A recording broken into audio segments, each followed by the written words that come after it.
it's Lenny at Beatles Bass Bootcamp, and today I want to talk about my guitars, my bass guitars, my Hfner and Rickenbacker bass guitars, but more specifically, this guitar. But before I do that, I just want to thank you all for tuning in to my YouTube channel. Just look it up, Beatles Bass Bootcamp. Feel free to subscribe and like and comment. I've had a lot of fun interacting with a bunch of you about Paul's playing. But curiously, what has happened lately is I have posted a picture of this Hfner on a bunch of websites, and check them out. Check my website out, Beatles Bass Bootcamp, but also on some of the Höfner sites, you'll see more detailed photographs of this guitar, which I want to talk about today. Now, you may ask, well, what is this guitar? It is certainly a Höfner. And as far as I know, and I've asked a lot of people in and out of the Höfner community, it's the only one ever made. Now, not that it's the only one ever made, but it's the only Lefty that's ever been made as far as anybody can tell. So I'd like to talk about the history of this guitar since so many of you seem to be very interested in it. First of all, it's a solid body guitar. And unlike the violin bass, which of course we all know and love, this guitar is solid body. And its color is outstanding. What do we call this? Tomato red or fire engine red? It's really red, okay? So there have been several models of this particular German-made guitar that are covered in vinyl as well. A lot of people, when they see this guitar, assume it is covered in vinyl. It is not. This is the original finish. It has some checking in it. For a guitar its age, however, it's in remarkably good shape, and it's completely 100% vintage. There's no updates on this guitar whatsoever. The pickups are the ones that came from the factory, as are all the controls, and of course, the neck. Now, you may say, hey, that neck looks a little suspect, Lenny. Well, you're right in a way, because this neck, if you look at it, is reversed, what they would call usually a reverse headstock. That is that the tuning pegs seem to be on the wrong side if you're playing it, right? What it is, quite naturally, is a right-handed neck just bolted on to the body. And this is certainly a bolt-on neck. Okay, it's bolted on. The action on this thing is superb. I have not adjusted anything on this guitar since I've owned it. And you may also ask, hey, I don't see a truss rod cover here, which is typical of all Höfners, that the truss rod cover is above the nut here. But this truss rod is adjusted from the bottom of the neck, okay? And the neck itself has some beautiful inlay on it. The curious thing about Höfner right-handed necks is that the fret markers, those dots on the side of the neck, of course, are factory installed, and if you're playing lefty, they're on the wrong side. You can't see them. But what I've done, the only alteration I've done to this guitar is that I put fret markers on the other side of the neck, so if I need to see where I am, I will know where I am, okay? So, the neck is straight, it's beautiful, playability is superb. The neck fits in my hand like butter. It's just a wonderful feeling guitar and neck. What I have it wound with, typically, are the pyramid gold flat wound strings. The only thing that you might encounter here that's a problem if you have one of these guitars is that because the headstock is reversed, the low E string just barely gets to the tuning peg at the top, but it does. So if you have one of these, and you may have one of these in a vintage model, some of them came in a dark sunburst. They made them, as far as I know, up until the original German models anyway, up until about 1968 or 69. Now, which leads you to ask me, I'm sure, how old is this guitar?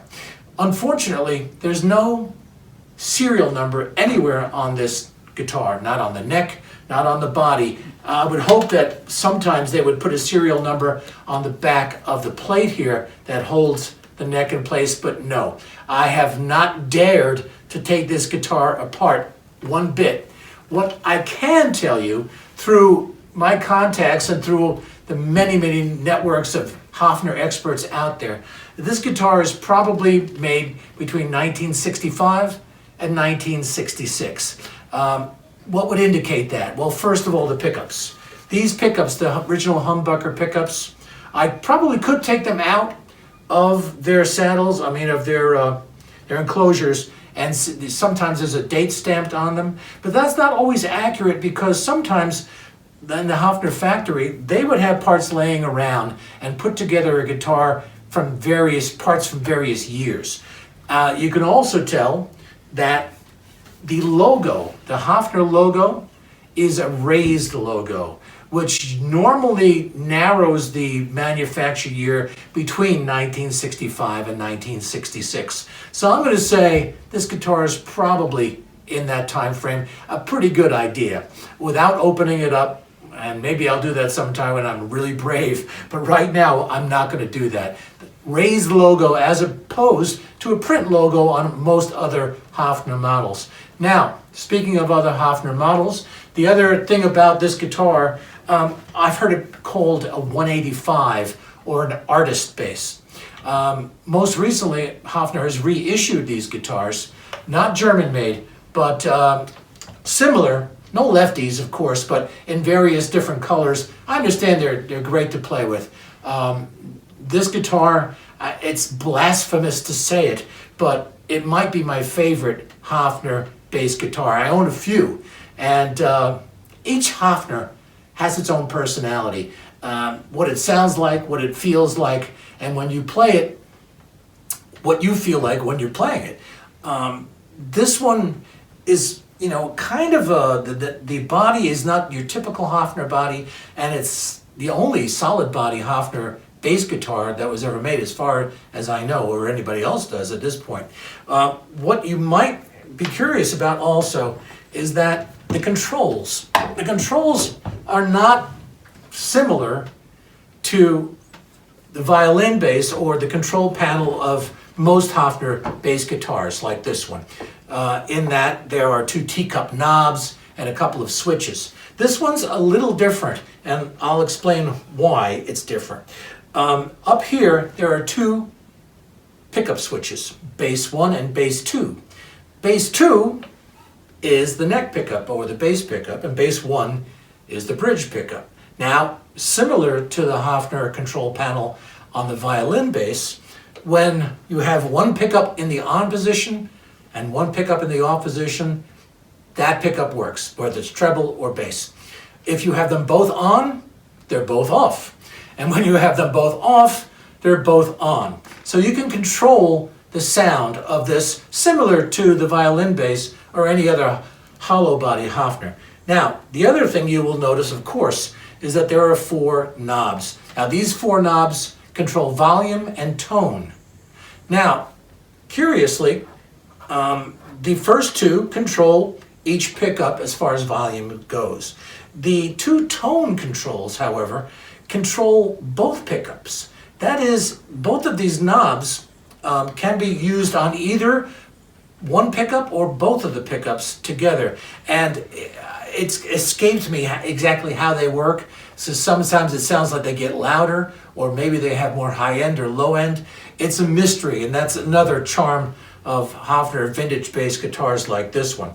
So it has all metal bridge, and unfortunately it's not adjustable as far as the distance between the bridge and the nut. So intonation can be a problem. Fortunately, on this particular guitar, the intonation's pretty good. I know a bunch of you have like chided me, hey, your bridge is tilted. Well, yeah, it is, and it's not just for show, because I want it to look like someone else's bass. It's because it does affect the intonation. That is this low E string, for example, is it true all the way up the fretboard? And if it's parallel to the pickups, it's not. So I have adjusted it physically, pushing it down a little to lengthen the distance of the E string so it plays more in tune. Now, when did I get this guitar? I got it about 20 years ago. I bought it off eBay. And it just struck me as being kind of curious. I got a terrific price on it. I won't even tell you what that was, but it has become, and again, this is blasphemy, my favorite Hfner bass guitar.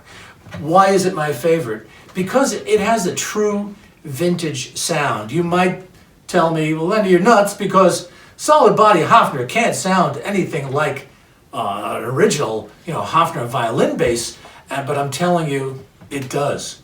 I don't know how it does it. It has its own personality. Like I said, this guitar is actually my go-to guitar if someone wants me to send them a recording, which I have done recently with this particular Hfner bass. Not to say that I don't love this, don't feel bad, but this one is absolutely my favorite for so many reasons. Its rarity may be a factor in that. So now what I'd like to do, I hope you're listening with headphones or earplugs, because you'll probably get a much better idea once I plug it in and play it a little bit.